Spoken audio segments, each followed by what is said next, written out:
Alright, so welcome back to the second video in this tutorial on creating a maze solving GUI.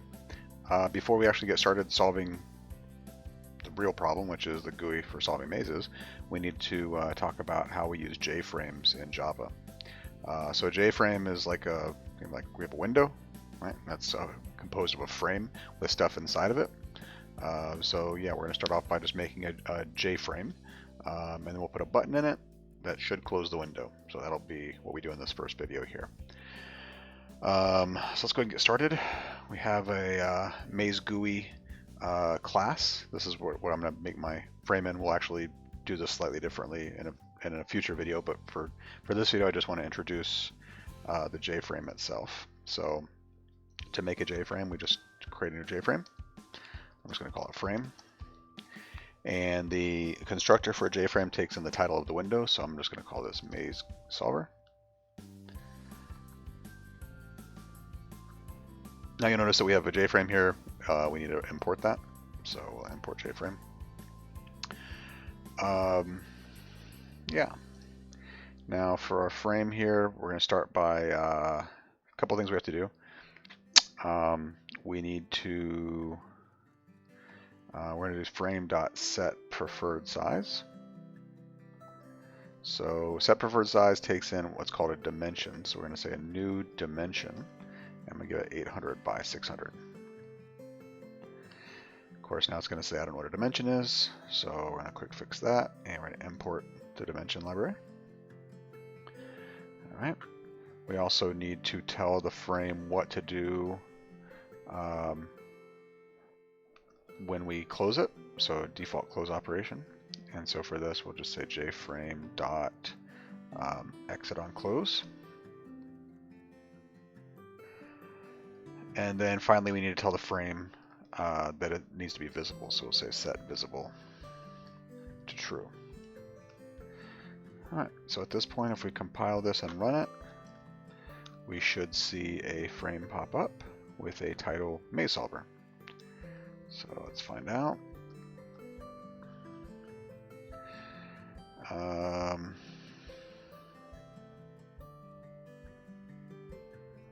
That didn't work. I'm thinking, let's see, maybe I just need set size here. Maybe not set preferred size for right now. Set size.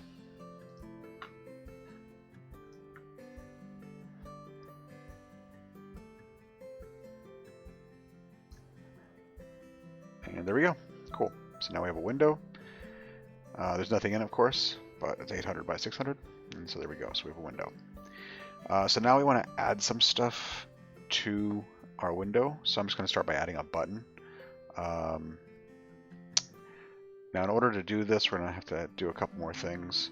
We're going to use something called a border layout. So there's a bunch of different layout types for Java.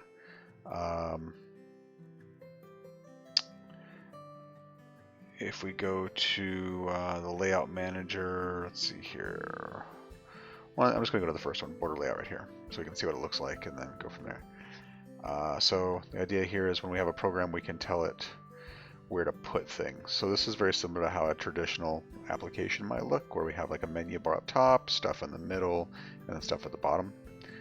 So that's the idea. So we're going to use a border layout. So we have to say frame.set layout. Okay. And we're going to say new border layout. And again, at this point we have to import.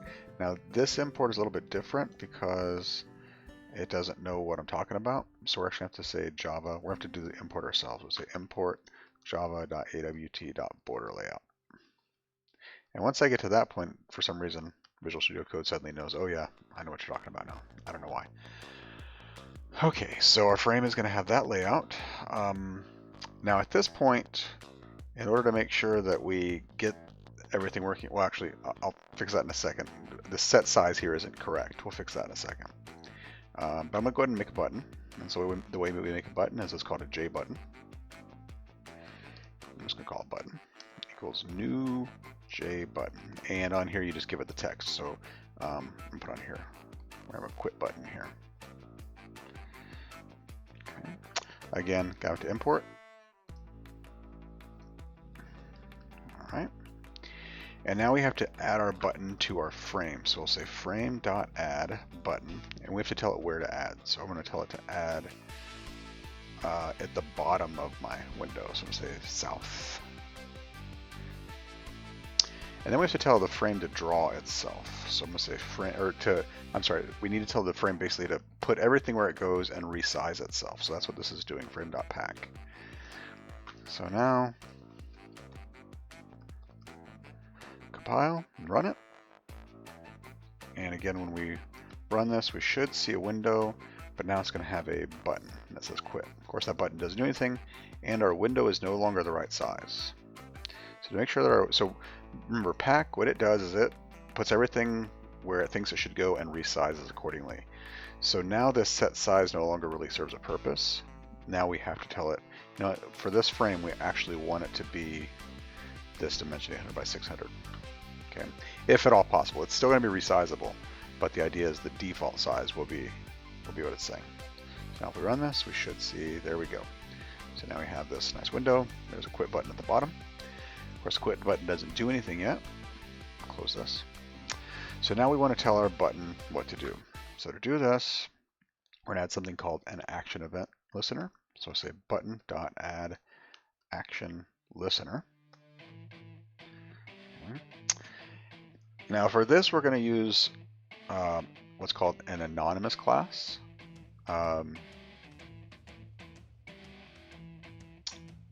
The idea being that we can just say, okay, so I'm going to make a new action listener.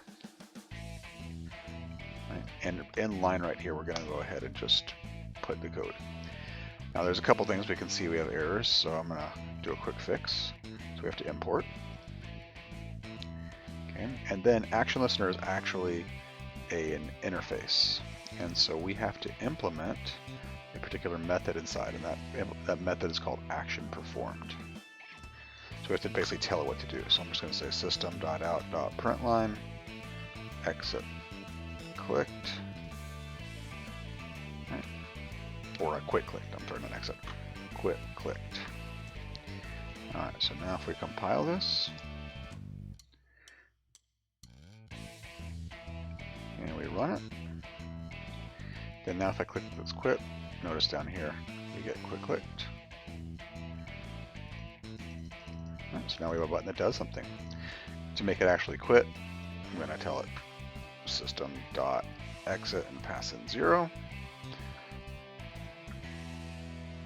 And so now if we compile and we run, then we should click it, quit click, and the window closes. So there we go. So now, again, just to review, a window in Java is actually called a JFrame. We will be extending this class in a future video. We have to tell it dimensions. We have to tell it what layout to use. We can create buttons. We're going to create different things. We'll have buttons. We'll have menus, and we'll have something called a JPanel that we will extend. So, and then we can have these. Again, this is called a. I'll correct this if I'm wrong, but I want to say it's called an anonymous class. That doesn't seem right, but or an inline definition. I don't know. I'll look it up and I will let you know in the next video or something. So that's it for this video. At this point, you can add, commit, and push. You know, we don't really haven't done anything towards our application, but that's a pretty good stopping point for today. So see you next time.